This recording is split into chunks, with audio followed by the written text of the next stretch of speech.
Bonjour à tous et bienvenue dans cette nouvelle vidéo. Aujourd'hui, le point de départ de la vidéo, c'était au départ les notions d'erreur et de réussite, d'échec et de satisfaction. Et puis, en travaillant la vidéo, je me suis rendu compte que je n'allais pas pouvoir aborder ces thèmes-là sans parler d'autres thèmes qui sont le jugement et le pardon. Quand je parle de jugement, évidemment, on va surtout parler d'auto-jugement, mais on parlera aussi de jugement de l'extérieur pour pouvoir réellement comprendre la complexité de notre façon de nous considérer, de notre façon de considérer les échecs et les réussites.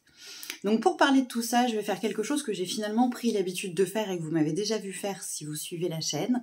Je vais repartir de la définition des mots sur le dictionnaire. Pourquoi ? Parce que certains mots finissent par être définis par la perception que nous en avons, et non pas par ce qu'il est au départ. C'est ce que je vais tout de suite illustrer avec le premier exemple, la réussite.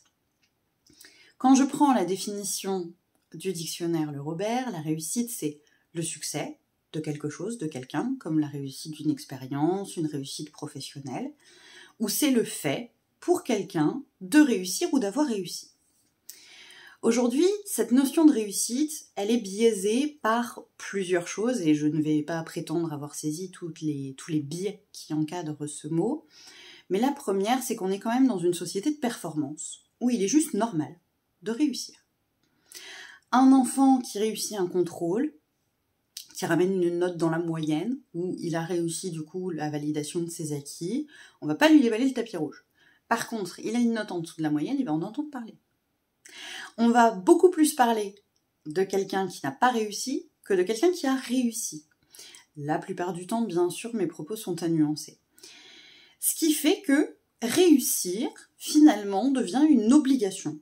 On doit avoir le bac, on doit avoir le brevet, on doit avoir le permis de conduire, on doit réussir certaines étapes qui sont obligatoires, et ça rentre dans une forme de normalité, ce qui nous apprend à nous, personnellement, depuis notre plus bas âge, à ne pas engranger de satisfaction de notre réussite. On ne va pas se féliciter, on ne va pas se remercier.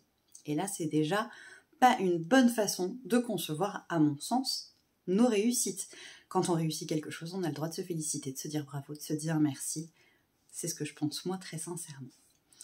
A contrario, quand on prend la définition d'erreur, dans le dictionnaire Le Robert encore une fois, c'est un acte de l'esprit qui tient pour vrai ce qui est faux et inversement. On va se tromper de sens, on va se tromper d'endroit. C'est aussi l'état d'une personne qui se trompe. Être ou tomber dans l'erreur est l'exemple du dictionnaire. Aujourd'hui, dans l'erreur, dans beaucoup de notions personnelles, c'est dès la moindre petite faute, dès la moindre petite maladresse, dès le moindre grain de sable, on considère qu'il y a erreur et tout de suite tombe très vite le fameux jugement dont on parlera juste après.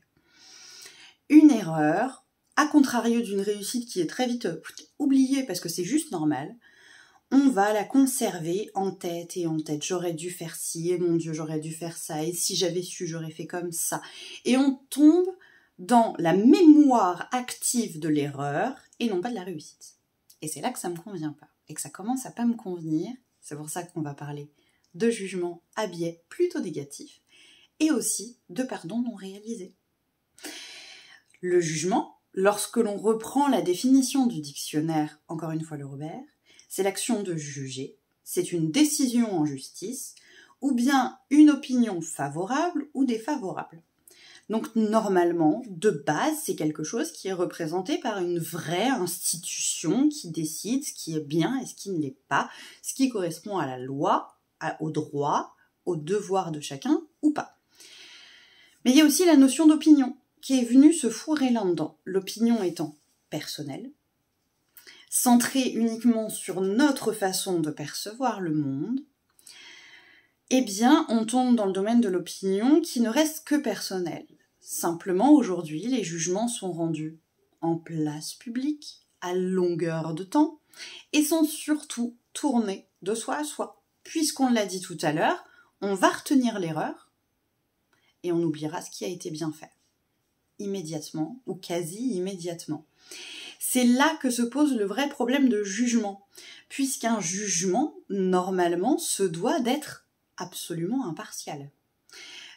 C'est en ça que le jugement de justice et le jugement de l'opinion viennent s'opposer et sont quasi paradoxaux. Il n'y a pas de règles qui conviennent à tout le monde. Je dis n'importe quoi. J'adore le rouge. Quelqu'un qui me connaît personnellement vient à ma sépulture habillé en rouge pour me faire honneur.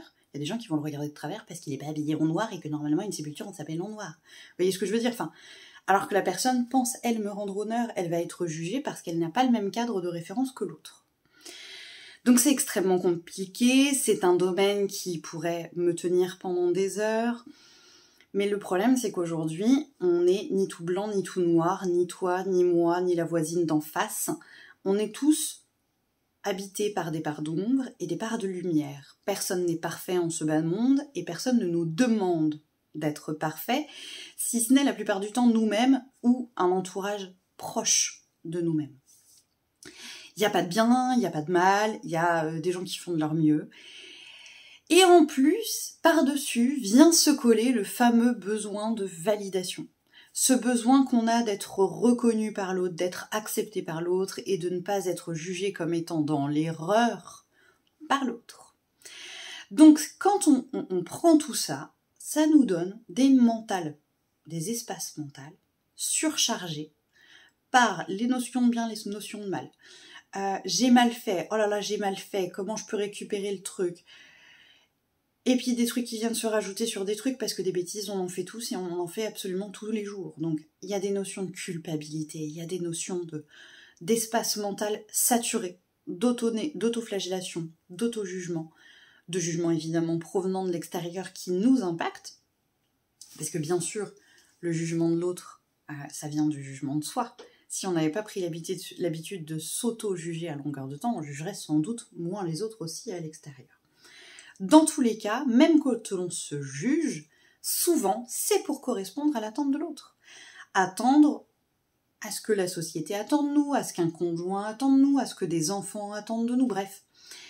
On n'est encore une fois pas tourné vers notre paix intérieure, mais vers les pseudo-attentes de l'extérieur ou les attentes réelles de l'extérieur parce qu'il en existe aussi. Donc moi j'ai envie de dire qu'en fait aujourd'hui, ce qu'on imagine comme étant du jugement ne l'est pas réellement, puisqu'un vrai jugement, c'est un jugement de justice au départ, qui est censé, je le disais tout à l'heure, être totalement impartial, et le jugement dans la sphère émotionnelle, dans la sphère mentale, dans la façon de penser que nous avons, ne peut pas être impartial, car nous avons tous des cadres de référence différents. Pour quelqu'un, être généreux, c'est merveilleux, pour l'autre, être généreux, c'est pas bien. Parce qu'il y a des gens qui vont abuser, enfin bref, ils extrapolent, et du coup, pour eux, c'est un jugement négatif. Certains mots vont résonner positivement pour certaines personnes, négativement pour d'autres. Je pense que ça nous est tous déjà arrivé que nos propos soient mal interprétés et qu'on soit jugé quant à ces propos, alors que c'était pas du tout ce qu'on voulait dire. C'est juste qu'on a peut-être été un tout petit peu maladroit ou que le sens du mot, la notion que l'autre a du mot est impacté négativement alors que chez nous il est impacté positivement. Donc c'est extrêmement compliqué et c'est pour ça que je voulais parler de pardon. Parce que quand on engrange tout ça, tous ces échecs, tous ces moments où on s'est senti jugé, tous ces moments où on s'est senti soi-même, la seule solution, ça va être de se pardonner. Et là, je reprends la définition du dictionnaire. Et je vous avoue qu'elle me déçoit, puisque pour le dictionnaire Le Robert, le pardon, c'est l'action de pardonner. Je vous demande pardon, point. Une formule de politesse. Donc on n'explique pas ce que c'est que le pardon. Je vais donc me permettre de vous transmettre celle que l'on m'a à moi-même enseignée. Aurélie, si tu passes par là, encore merci. Je mettrai son lien vers la page Facebook en description de la vidéo si vous voulez en connaître plus sur Aurélie qui a fait partie de mes enseignantes. Demander pardon, c'est demander à être libéré des émotions provoquées par une personne, par une situation ou par nous-mêmes. Pardon. C'est quelque chose qu'on nous a transmis. soit ton mental te juge et te dit « Oh, t'es nul ». Et à ce moment-là, l'action du pardon, c'est de se libérer de cette impression-là, d'être nul, de ne pas être assez bien, de ne pas faire comme il faut, etc.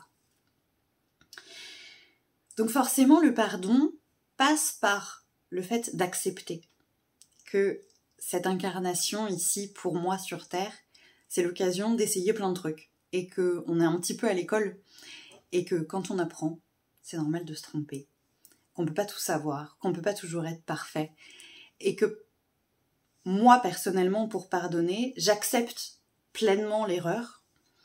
Quand elle a une conséquence pour quelqu'un, je lui demande de me pardonner, et parfois peut-être lui expliquer pourquoi j'ai réagi ou j'ai commis tel ou tel acte. Mais surtout, je m'engage auprès de moi-même à comprendre la leçon qui a fait que je me suis trompée. Je dis n'importe quoi, j'utilise un mot malheureux en consultation, je vois que je blesse mon consultant en face, je lui demande pardon, je lui explique pourquoi j'ai utilisé ce terme-là, ce qu'il veut dire pour moi, pour être sûr qu'on a la même notion de ce mot-là. Je lui explique que j'ai à aucun moment voulu le blesser, et je m'engage, moi, à me rappeler de ce moment-là, non pas pour m'autoflageller, mais pour pas reproduire le même schéma plus tard. J'accepte et je libère, j'accepte et je transmute, je me sers de cette erreur, je me nourris de cette erreur pour ne pas la renouveler et pour être ok avec ce que moi j'ai envie d'être. C'est ça, pardonner, c'est se dire ok, ça fait partie de mon chemin, ça m'a permis d'apprendre et de devenir celle que je suis aujourd'hui. Et donc je ne nourris pas, ni envers moi, ni envers ceux qui m'ont fait du mal, de sentiments mesquins, insidieux, douloureux. Je vois ça comme ok, j'ai appris, je me suis nourrie. Et c'est beaucoup plus simple pour moi. Après, je sais que c'est pas toujours facile à faire et que c'est pas toujours accessible en fonction des difficultés de la vie. Bien entendu, c'est toujours à nuancer et à retravailler.